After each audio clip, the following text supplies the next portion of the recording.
Cześć, witam wszystkich miłośników fotografii analogowej. Dzisiaj będzie o małych aparatach. W roku 1965 firma Fuji wypuściła dwa fajne, ciekawe aparaty. Fujika Rapid S i Fujika Rapid S2. W internecie można spotkać informacje, że były to pierwsze aparaty systemu Rapid, te kasetki Aquy, które zostały wypuszczone w Japonii, aczkolwiek nie jestem do tego przekonany, ponieważ one zostały puszczone w czerwcu 1965 roku, ale znalazłem informację, że w 1964 jeszcze firma Ricoh wypuściła swój model 35, słynna seria 35 Ricohów. W tym momencie to był Ricoh 35K Rapid i to był rok 64. W roku 65 to już tych aparatów było więcej. Była na przykład w 65 wypuszczona Canon wypuścił swoją wersję Rapida, czyli Canon Dummy Rapid i to już było ich dużo. Natomiast co wyróżniło te nasze dwie Fujiki, o których chciałem wspomnieć? Zresztą firma Fuji jeszcze rok później, w 1966 roku wypuściła jeszcze dwa modele z serii Rapid, czyli Rapid SF i Rapid D1. Wszystkie były ciekawe. Znaczy ten pierwszy, czyli Fujika Rapid S, był najprostszym aparatem. W nim praktycznie nie dało się nic ustawić. Stały ogniskowy obiektyw z ostrością fix focus, dwa czasy migawki, jedna przysłona, koniec.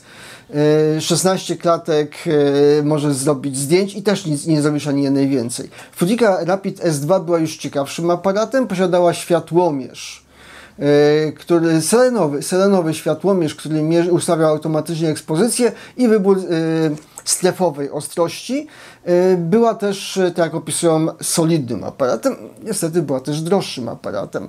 Model SF 66 Fujika SF to była taka sama jak S, czyli ta najprostsza, ale dołożyli do niej lampę błyskową na żarówki spaleniowe. No to dzisiaj to nie ma żadnego znaczenia. Wtedy to może miało jakieś, ale nie jestem przekonany, ponieważ tamta Fujika Rapid S miała styk na gorącą stopkę do lamp błyskowych i moim zdaniem to cofnięcie, wypuszczenie z wbudowaną lampą błyskową na żarówki spaleniowe to był taki krok wstecz, ale może tak chcieli. Natomiast ciekawym aparatem była ta Fujika Rapid D1 z 66, która była aparatem pośrednim między S a S2, natomiast miała ciekawą rzecz, czyli napęd sprężynowy. Naciągało się pod spodem i później można było wykonać ileś zdjęć. Nie udało mi się ustalić, ile zdjęć ona robiła, ale można było wykonać kilka zdjęć. Natomiast sam film dzisiaj ma być o Fujice Rapid S, tej najprostszej, tej, w której praktycznie nic nie można ustawić. Jak ją kupiłem, bo ja ją kupiłem niedawno. Przyszła do mnie, tak obejrzałem, kurczę, co ja mogę z niej wycisnąć, skoro tu nic. Obiektyw nie ustawiam ostrości, jest fix focus ustawiony od najprawdopodobniej tak, żeby łapał jak najwięcej. Jest to obiektyw 40 mm ze światłem 11, niezmiennym ze światłem 11. Ma tu przełącznik słoneczko i chmurki, raczej słoneczko i burza. To jest burza, może dam zbliżenie na to.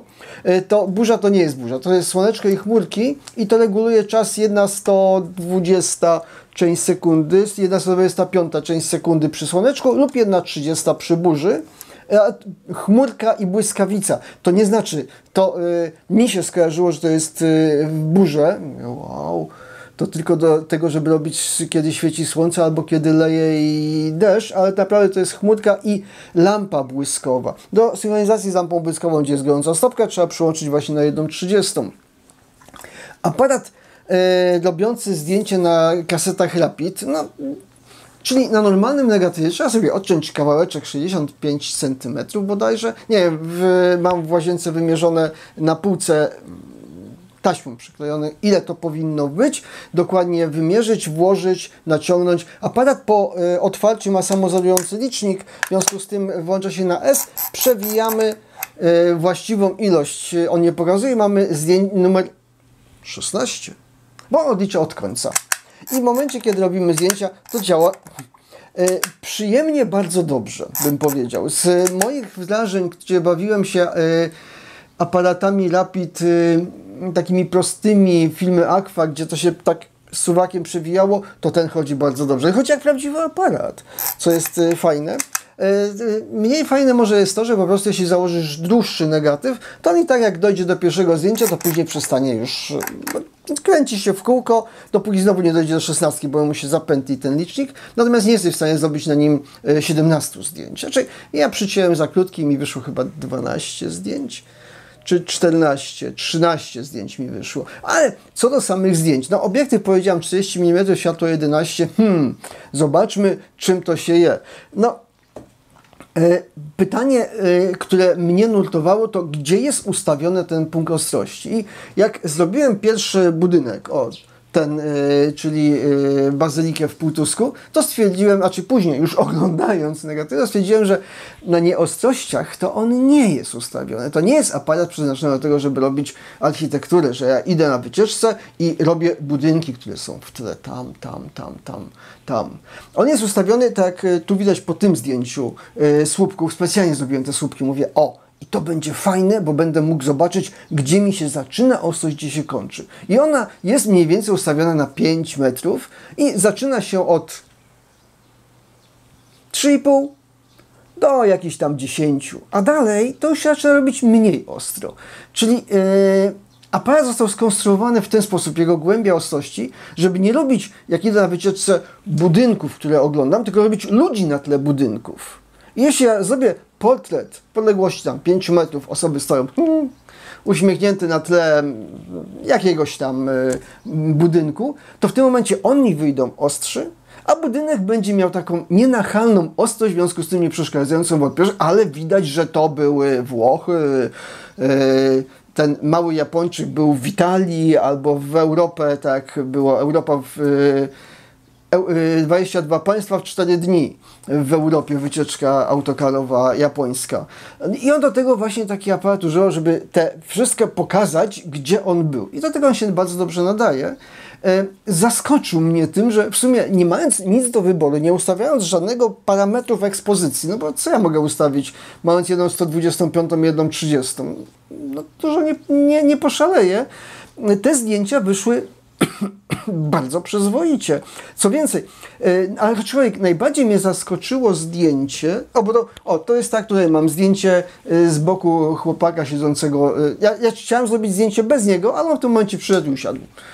Mówię, twoja wola, panie, widać, że stoję z aparatem i robię zdjęcie, zrobiłem zdjęcie, tak jak zrobiłem. I to jest zdjęcie, tak gdyby jeszcze podszedł jeszcze tak z 3 metry, to by było idealnie w punkt na ostrość ustawiona. Bardzo przyzwoite zdjęcie jak na taki aparat. Natomiast to, co mnie w nim zaskoczyło, to zrobiłem zdjęcie pod słońcem. Mówię, dobra, to już jest ostatnie. Cześć Zoreczko, cześć. To już jest ostatnie zdjęcie, albo prawie ostatnie zdjęcie, więc zrobię zdjęcie pod słońce. Na negatywie tam już pod koniec było.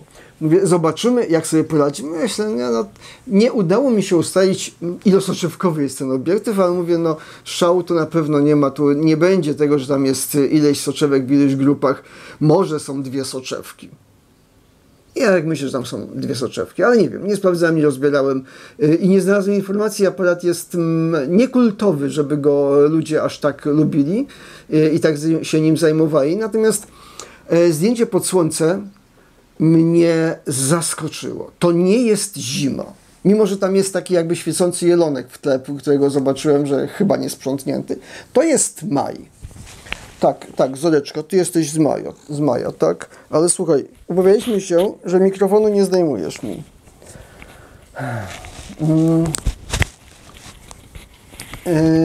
I zdjęcie wygląda... I zdjęcie wygląda fantastycznie. Jak on to naświetlił, to ja byłem pod wrażeniem, bo jeszcze do tego tak byłem niepewny do naświetlenia, mówię, bo ja bym tutaj normalnie przymknął przysłonę, albo przynajmniej skrócił czas, bo będzie prześwietlone, ale cóż, ryzykuję. Światło na tym zdjęciu jest troszeczkę u góry nad kadrem. Nie chciałem go umieścić w kadrze, zresztą to jest zdjęcie, on robi zdjęcia kwadratowe, 24 na 24 mm, Teoretycznie. Bo jak mu się przyjrzałem po zrobieniu zdjęć, to się okazało, że to nie jest do końca prawda, ponieważ zdjęcia w pionie, bo to zdjęcie, które wcześniej robiłem, obróciłem aparat w pionie, później pomyślałem, co ty idiota robi, przecież on robi kwadraty, ale później się okazało, że nie robi kwadratów. Te zdjęcia są lekko bardziej poziome niż pionowe, o kawałeczek. No to nie jest jak 6x7, czyli to jest bardziej jak 6,5x6, ale jest delikatna różnica. Natomiast to zdjęcie pod słońce zachwyciło mnie tym, jak to wygląda. W ogóle aparacik jest fajny. Czy był popularny? Trudno mi powiedzieć. No, na pewno jego cena była bardzo pozytywna, ponieważ w 1965 roku cena tego aparatu to było 4,5 tysiąca jenów. Dla porównania, najtańszy, jaki mi się zdarzyło tam znaleźć, Canon Junior, kosztował w tym czasie 12 tysięcy jenów. Natomiast Canon Demi Rapid, no, wyższa klasa, kosztowało 16 tysięcy jenów. W związku z tym jego 4,5 tysiąca jenów to było tak, że masz dziecko, jedziesz na wycieczkę, dołożę ci jeszcze za 500 jenów do tego negatyw, jedź, masz 2, jedź, rób zdjęcia. I on taki jest, lekki, poręczny, natomiast solidny, porządny, miły w dotyku i fajny aparat. To wbrew pozorom małe i tanie nie musi być byle jak zrobione. To jest japoński aparat. To widać, że to jest japoński aparat, bo jest dobrze zrobiony. I wbrew wszelkim pozorom, ja bym z chęcią przetestował pozostałe aparaty Rapid z tej serii Fujika Rapid, czyli wszystkie i S2, przede wszystkim S2 mnie pociąga, żeby zobaczyć, czy on ma lepszy obiektyw, czy to, że mogę mu poustawiać przynajmniej strefowo odległość, da mi możliwość zrobienia lepszych zdjęć. Ja myślę, że jeśli ten dał mi tak dobre zdjęcie, zapraszam do obejrzenia galerii zdjęć, które nim zrobiłem, to myślę, że Fujicom Rapid S2 na pewno zrobi się lepsze zdjęcia. Czy Fujicom Rapid D1, też ciekawy aparat. Raczej ciągi sprężynowe są kapryśne i może się okazać, że on już nie działa, chociaż nie, to jest japoński aparat, na pewno by działał. Także cała seria Fujiki Rapid, najlepiej chyba S2, z tego wszystkiego polecam. Niedoceniane, mało znane, a bardzo fajne aparaty. Zapraszam do obejrzenia galerii zdjęć, dziękuję Ci za uwagę i do zobaczenia. Cześć. Zareczka. Pokaż, cześć, Zareczka, cześć.